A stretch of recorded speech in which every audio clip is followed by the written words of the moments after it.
Everybody, Scott Costa, the publisher of TED Magazine. Thanks for joining me for another edition of the Distributed with TED Magazine podcast, coming to you with a video podcast this time, although you can still hear us on your phone and all the podcast players.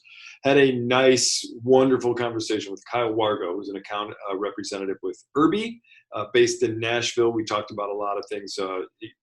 He had kind of the double whammy. We talked about this. Not just did he have the outbreak of the coronavirus in March, but he had a tornado hit his home around the same time. And we talked about how he was able to do business then and how it's turned into doing business now. It was really an interesting conversation. We talked about that. We talked about e-commerce. We talked about how he's doing business these days and how he sees the industry in the future. So really a bright guy and a guy who really earned his 30 under 35 award. So it's great to get an opportunity to talk to him.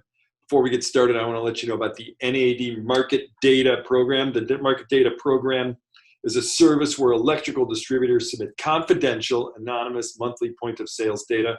Users are then able to see market values by region, product, or customer type. Now get this, users are only able to see the aggregated market data when there's enough data flowing into the system to maintain anonymity. The Market Data Program recently began displaying its first state data for Illinois, North Carolina, and Virginia, and more data is expected soon as more distributors begin submitting their data. If you want to find out more about the NAD Market Data Program, go to nad.org/market-data to learn all about it. Now, let's jump into our podcast with Kyle Wargo.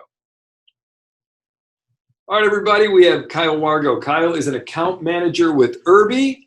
He's also one of the 2020 TED Magazine 30 Under 35. If you haven't seen this, this is the magazine that he's in. Welcome to the podcast. Welcome to the Distributed with TED Magazine podcast. Kyle Wargo, great to have you. How's it going? Great to be here.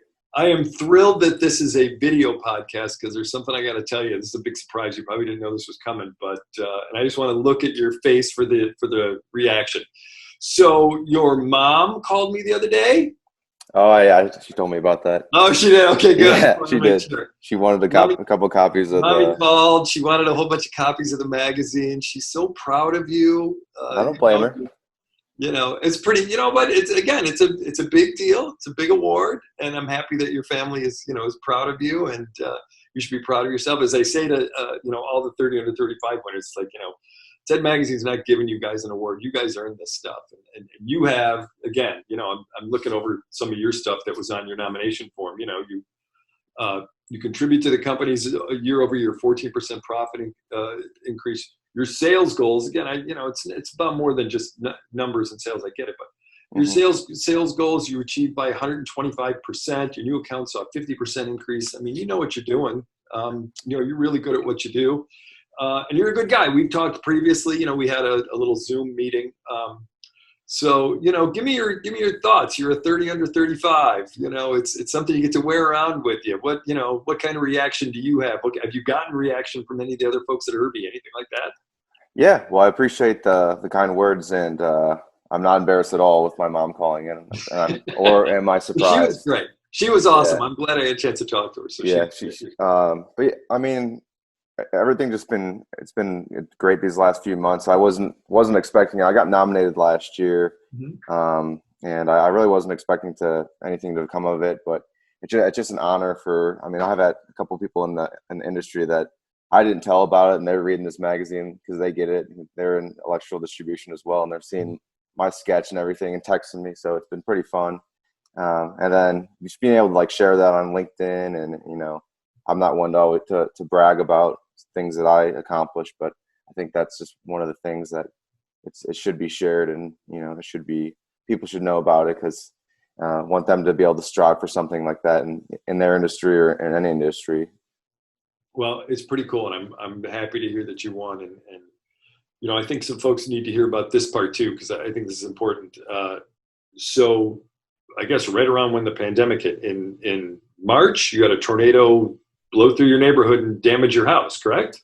Yeah. So in Nashville, there was you never really hear about tornadoes going through major metropolitan areas. Yeah. So I was so we lived in an apartment, and our apartment complex got hit by the tornado, and our physical unit was okay, but our exterior of the entire complex, we had to be evacuated and had to move out within, I think it was 2 weeks. So it was it was a rough start, and then we ended up being quarantined in a hotel room. So we had a tornado and a pandemic started around the same time, but a lot of people had it a lot worse. So I'm just grateful for everyone was safe, that we knew, and we were all safe, and renter's insurance took care of most of it. So.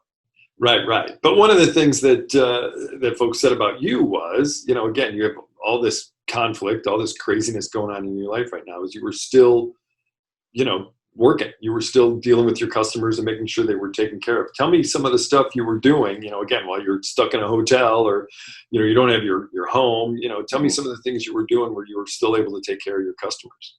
Well, first of all, Irby was just unbelievable with the whole situation. And myself and another one of our employees were affected by the tornado, and they were just 100% on our side. Take as much time on if you need to take time off. And I mean, they just made me feel like working for a good company like that. Like it felt like a family.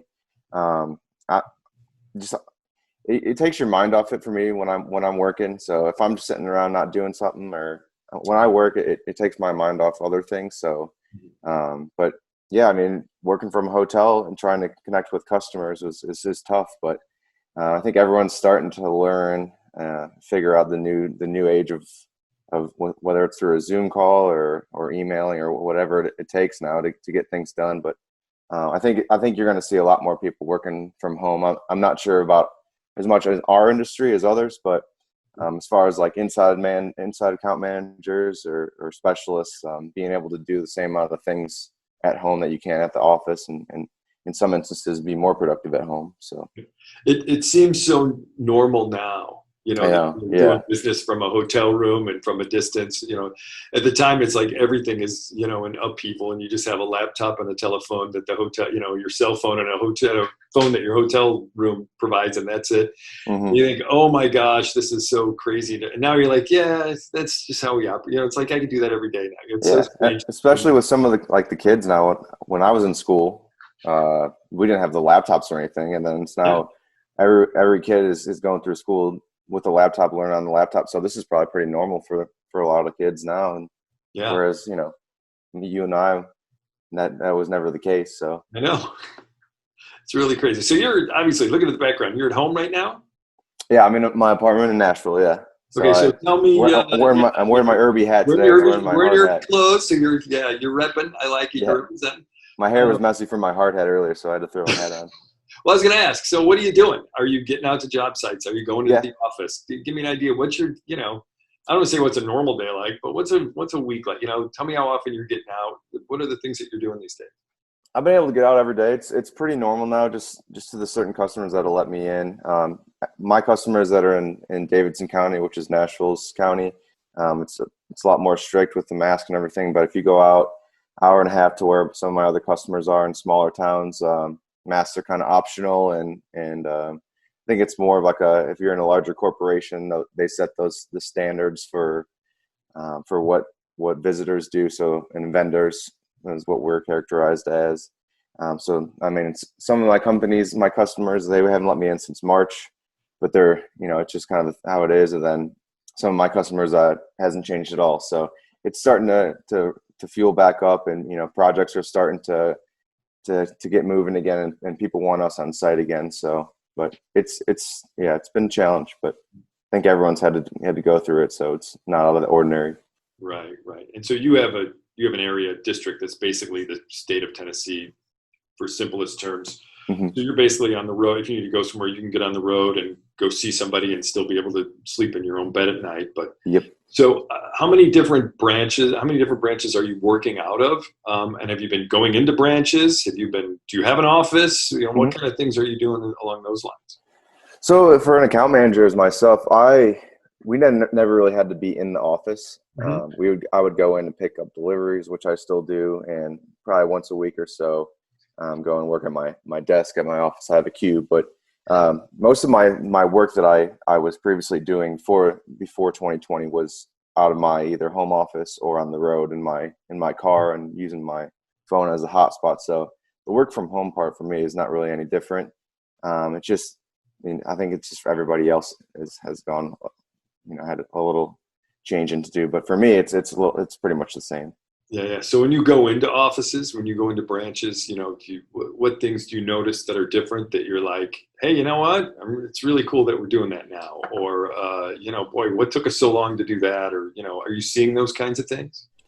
Yeah, some of the things that you're talking about, like, I mean, our branch we have cubes and everything. I've seen a lot of different places are doing the open concept, where there's, no walls between the cubes, and now that kind of, would backfire on a place. We don't really do that, but Yeah. our utility team, we have a CNI and a utility team as well. They're all working from home, and then most of our industrial team is on site again. So masks around the office, and once you get to your area, masks off. But I think that given, some of the people have the option to work from home if they'd like to, and certain, like I said earlier, in certain instances, people are more productive at home than they are at the office, and vice versa. So I like how Yeah. there's an option.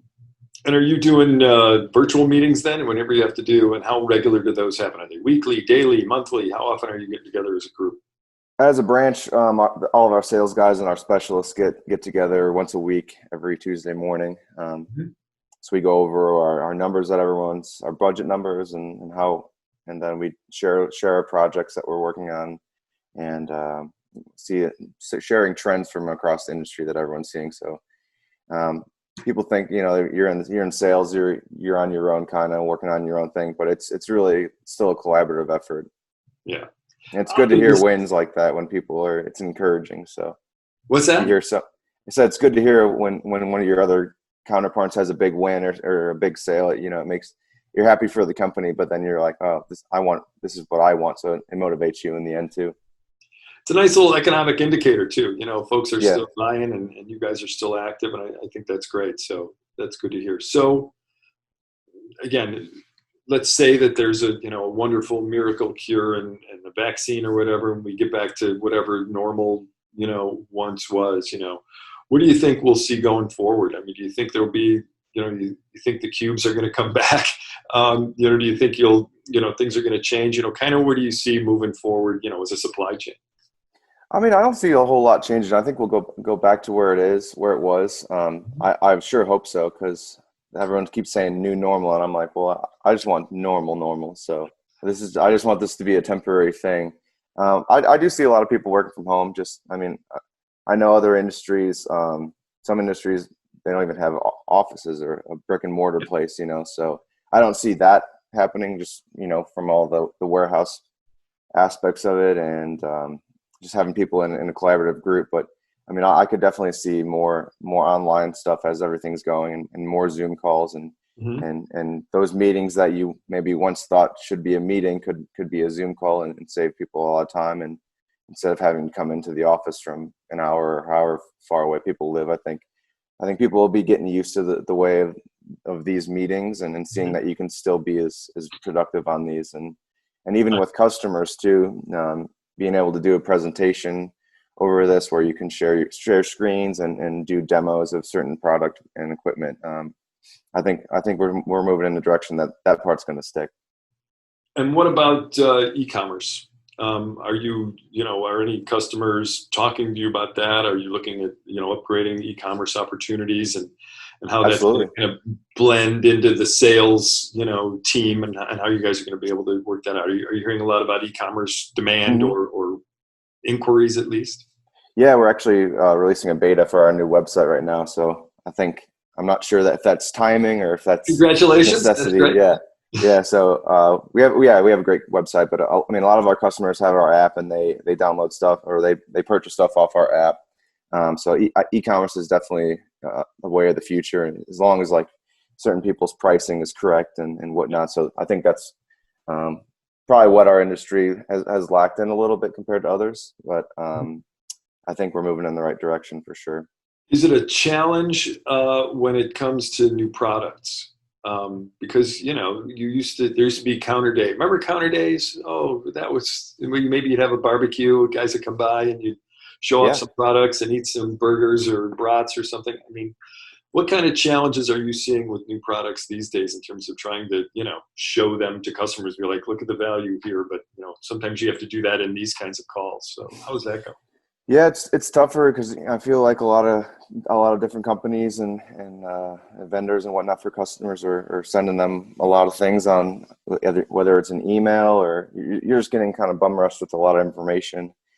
So yeah, I guess if you're a customer and for myself, it's harder to decipher which is something important. And if you're just looking at a spec sheet or whatnot, it's harder because you don't have that thing in your hands to look Yeah. at. And I was always a hands-on learner and still am. So it's hard to see if you're trying to sell a demo of something and you can't actually turn the product on or demo it or show the system. It's been tougher, but Yeah. I think a lot of people are figuring out what they have in their industries right now and what they have on site and where they might be lacking in product and Yeah, yeah. where they And you need to get kind of the standardize. double whammy. You get kind of the double whammy because one, somebody has to show you a product, show you Right. how it works, what it is, what the benefit to the end user is, and then you have to Mhm. turn that around and again display that. And sometimes you have to do that all virtually. So, Right. are you trying to stay connected on those things and trying to keep that going?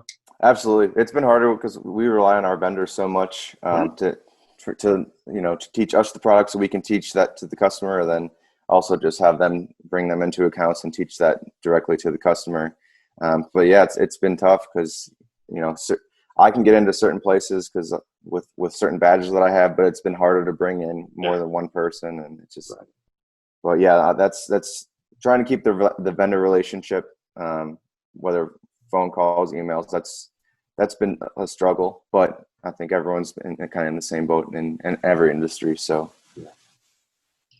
So flash me forward, even more. I mean, I think that a lot of things that we're doing today, as we head into the third quarter of, 2020 are things that we were really planning for like 2030. Now it's like, now we got to do them now. So flash right. me now way forward, where are we 10 years from now? Now it's, September, October of 2030. What does our supply chain look like? I mean, what do you think the most important things are going forward? Do you think delivery times become almost instantaneous? Do you think, ordering and buying and shopping become even more friction free? I mean, where do you see us as a supply chain 10 years from now? Well, it's definitely hard to say, but I mean, you have companies like Amazon that Yeah. totally, like you talked about, the 1 day shipping or whatever it is, 2 hour shipping now.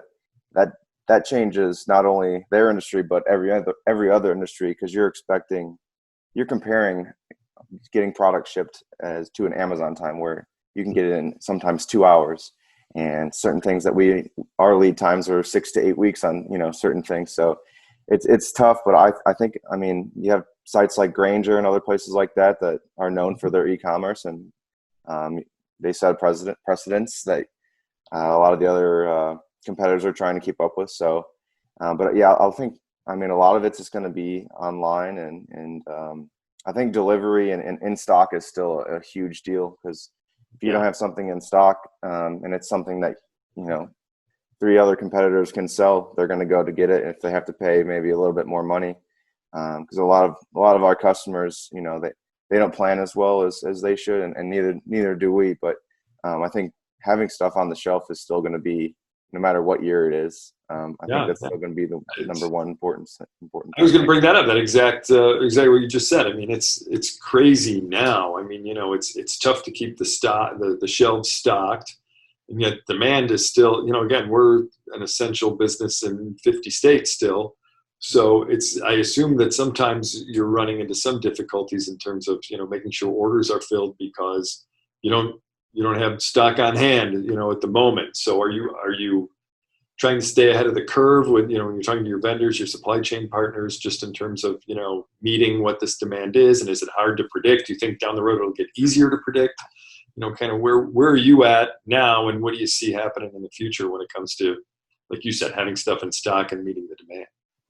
Yeah, I think, I mean, we can only get better at it. I mean, I think there's certain people like I said, certain people are setting certain examples, and you have to try and keep up with them. But I think maybe larger warehouses and different picking processes will come up, and maybe we don't even know. I mean, Yeah, yeah. more automation in certain areas, You see different parts of the world, how they pick from their warehouse products off the shelf. They don't even have people there anymore. It's all robotics. So yeah, I mean, who knows how far that's off here. And I mean, it's crazy when you try and compare those things. I wonder about the day when somebody, places an order and human hands don't touch any, a robot pulls it off of a shelf and puts it onto a autonomous vehicle that drives without a person behind the wheel, and then I don't know how it gets offloaded. I think distributors got to help with the actual end delivery, but it does make you wonder about, are distributors going to touch products 10 years from now, or is it going to be just all robotics and automation? And the most thing that I sell is Allen Bradley, so that's automation right there. So who knows where they're going to be at in 2030 on that side of it too. They might have entire picking processes or entire warehouses completely automated with Allen Bradley. Who knows? But yeah, they're going to grow with we're going to grow, and everyone's going to grow with with the times. So right. Well, listen, Kyle. Again, congratulations. You're inside the magazine. See if I can open up to your page. But congratulate. Look, there you are. There's Kyle now, right there in the corner. See him? There he is. Congratulations on being a 30 under 35 this year. And I appreciate you coming on the podcast and getting a chance to talk to me. And again, make sure your mom gets the magazines. Absolutely. If she doesn't, you can get back in touch with me. I sent them out a week or so ago, so she should have them. But seriously, good luck to you. Keep in touch with me because, again, I'd love the feedback. We're going to keep in touch with each other and continue to do stories. And I appreciate you joining the podcast. Thanks so much, Scott. It's been a pleasure. Oh, great. We'll talk again soon. Thanks. All right. Thank you. All right. A big thanks to Kyle and a big thanks to his mom, who I know is watching and listening on her podcast player. She's a big fan of Kyle's. I am too. He was really great. It was fun getting a chance to talk to him. If you have any comments about this podcast or anything else TED Magazine is doing in the magazine, online, on tedmag.com, on Lighted, and our e-newsletters, give me a shout. 2 ways you can do that. One, send me an email, scosta, SCOSTA, at NEAD.org. I'd love to hear from you. We can trade emails. Or you can give me a phone call. My phone's right there. Phone number 314-812-5311. Would love to hear from you. You can talk to me that way. Another quick announcement. Got to remind you about the NEAD Market Data Program. The Market Data Program is a service where electrical distributors submit confidential, anonymous monthly point of sales data. Users are then able to see market values by region, product, or customer type. The important part is this: users are only able to see the aggregated market data when there is enough data flowing into the system to maintain your anonymity. The Market Data Program recently began displaying its first state data for Illinois, North Carolina, and Virginia, and more data is expected soon as more distributors are submitting their data. If you want to find out more about the NEAD Market Data Program, go to nead.org/market-data to get that information. Thanks, everybody, for listening and for watching the Distributed with TED Magazine podcast.